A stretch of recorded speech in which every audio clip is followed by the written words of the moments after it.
Solo ട്രിപ്പുകളൊക്കെ ഇഷ്ടമുള്ളവർ ഒന്ന് പറയൂ. അതായത് ഒറ്റയ്ക്ക് പോകാൻ താല്പര്യപ്പെടുന്നവരൊക്കെ. അങ്ങനെ പോയിട്ടുള്ളവരുണ്ടോ? ഞാൻ കുറേ പോയിട്ടുണ്ട്. അത് മുൻകൂട്ടി പ്ലാൻ ചെയ്ത് നിശ്ചയിച്ചിട്ടൊന്നും അല്ല അങ്ങനെ പോകുന്നത്. രാവിലെ എഴുന്നേൽക്കുമ്പോൾ അങ്ങ് തോന്നും. ഞാനൊരു പ്രാവശ്യം ഇങ്ങനെ ഇപ്പോൾ പോയത് ഇപ്പോഴും ഞാനിങ്ങനെ ഓർക്കില്ലേ. നേരെ ഞാൻ പാലായിക്കടുത്താണ് താമസിക്കുന്നത്. അപ്പോൾ ഞാൻ പാലായി കൊണ്ട് കാറ് കൊണ്ട് ഇട്ടു. അവിടെ നിന്ന് ഒരു ബസ് സ്റ്റോപ്പിൽ നിന്നു. ഏത് സൈഡിലോട്ട് ആദ്യം ബസ് വരുന്നോ അതേ കയറി പോകണമെന്ന് പ്ലാൻ ചെയ്ത്. അങ്ങനെ വന്നപ്പോൾ ആദ്യം വന്നത് കോട്ടയം ഭാഗത്തേക്കുള്ള ബസ്സാണ്. നേരെ കോട്ടയത്തിന് കയറി അവിടുത്തെ ട്രാൻസ്പോർട്ട് ബസ് സ്റ്റാൻഡിൽ ഇറങ്ങി. അതിനുശേഷം അവിടെ വന്നപ്പം മുഹമ്മ വഴി നേരെ ചേർത്തലയ്ക്കുള്ള ബസ്. നേരെ അതേ കയറി ചേർത്തല ഇറങ്ങി കഴിഞ്ഞപ്പോഴത്തേനും എനിക്ക് തോന്നി ട്രെയിനേ കയറണം.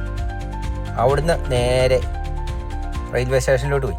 ഇതിനിടയ്ക്ക് ഭക്ഷണവും വെള്ളവും കുടിക്കുന്നുണ്ട് കേട്ടോ. അപ്പോൾ സമയം മുന്നോട്ട് പോയൊന്നുമുണ്ട്. അപ്പോൾ റെയിൽവേ സ്റ്റേഷനിൽ ചെന്ന് അവിടുന്ന് നേരെ കൊല്ലത്തിന് പോയി.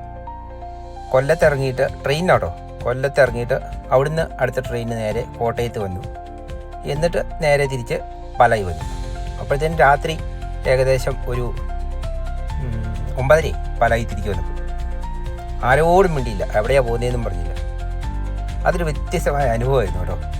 ഒരു തീരുമാനം തീർച്ചയൊന്നും ഇല്ലാതെ ഇങ്ങനെയൊക്കെ ആരെങ്കിലുമൊക്കെ യാത്ര പോയിട്ടുണ്ടോ? ഉണ്ടെങ്കിലൊന്ന് പറയൂ.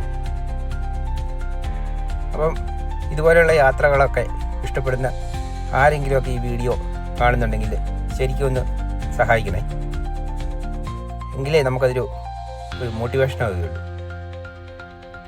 ഇതിപ്പം ഞാൻ ബാംഗ്ലൂർക്ക് പോകുന്ന ഭാഗമാണ് ബസ്സിന്. രസമായിരുന്നു. ഇങ്ങനെ വഴിയിലെ കാഴ്ചകളൊക്കെ കണ്ട് ഒരു വ്യത്യസ്ത അനുഭവം.